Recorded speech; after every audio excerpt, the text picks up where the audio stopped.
Hear that? I'll make it louder. Now it's not doing it, of course. Did you hear that? It sounds like a fan belt, which it is. What Matt said it was the alternator cinching the engine together to try and get the batteries to recharge, right? After it starts. Usually, there it is again. If I get on the street before the batteries are full again, this is what you hear. Only it's much worse.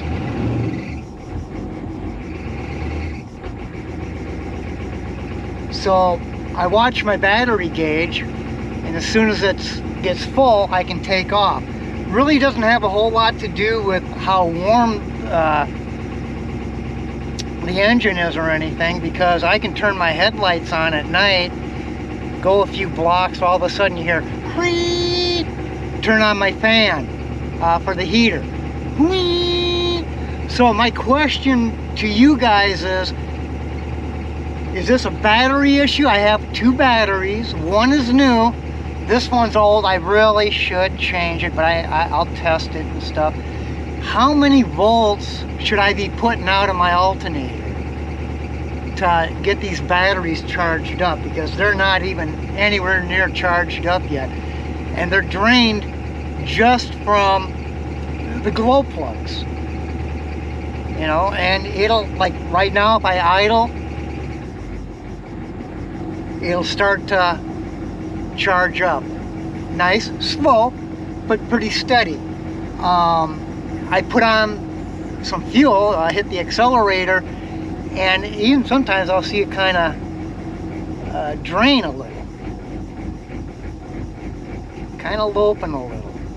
I have no foot on the accelerator right now. You hear that lope?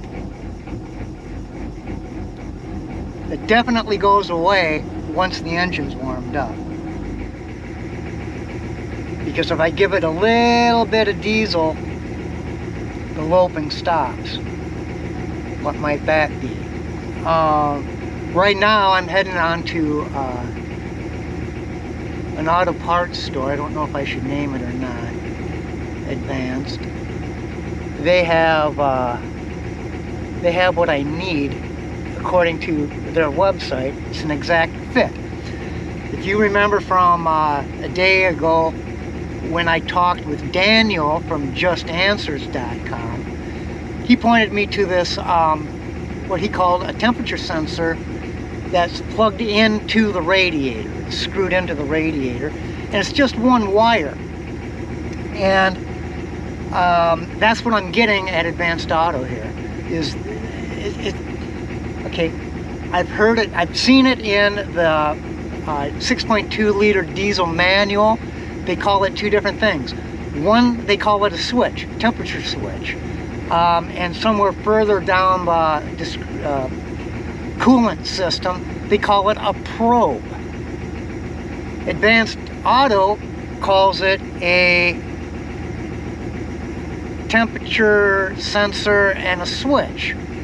So this thing's called a whole bunch of different names, and I can see why a good, honest mechanic can have a hell of a time trying to diagnose some stuff, especially this older stuff when you have no OBD scanners or anything like that. There's all kinds of, you know, different issues that can go wrong. Now, I got a gentleman, Kevin Mitchell, yesterday said there's 2 temperature sensors, and one is in my engine block. Still haven't been able to find that one, but I was going to return this temperature sensor, and I'm going to hang on to it, see if I can't find that second one that Kevin's talking about. But on the other hand, if I go ahead and replace the one wired sensor and things work okay, then I probably will return that and not look for it until I need to, which may be after I've replaced the one wire and nothing's fixed. So that's kind of where I'm at right now. I'm on my way to the store to pick that up, and then once I get that changed out, I'm going to make an appointment at Goodyear and have them flush the engine, coolant, and get me ready for a cold winter. You know, dang near 30 below sometimes. So that'll be it. So anyway, I'll let you know what happens. And Kevin, thank you for telling me about the one in the engine block. That's the one I was thinking it was, because everything I was looking at online was basically telling me that's where the sensor was. But if there's two, one called a switch, one called a sensor, and they both kind of communicate with each other or communicate to the pumps, yeah, you know, we'll see if this one works. I'm going to have to